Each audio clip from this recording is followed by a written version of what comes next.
बहुत सारे पेरेंट्स को ये जान के शॉक लगने वाला है कि स्नोरिंग एंड माउथ ब्रीदिंग बच्चों में क्यूट नहीं है। It is not normal.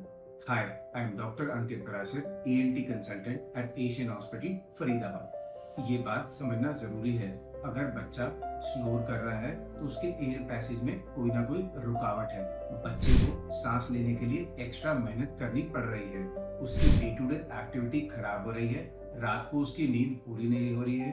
बच्चा इनफैक्ट चिड़चिड़ा हो जाएगा, वो इरिटेबल रहेगा।